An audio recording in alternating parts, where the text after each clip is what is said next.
রাত 12টা পর্যন্ত মানুষ এনে করে করে মানুষজন আচ্ছা এখানে হাঁসের মাংস বেচতে হচ্ছে।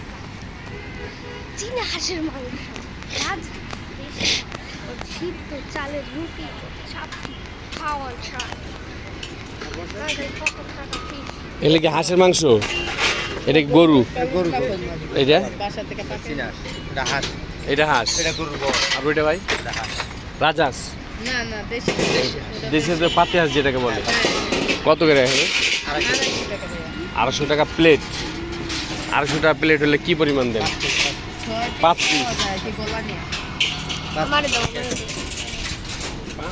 ধরে না মানে বুঝছি মানে 5 পিস 250 টাকা কেমন দেন ব্যাপারটা না। আমি বুঝছি একটা হাঁসের দামও তো আছে, কিন্তু 5 পিস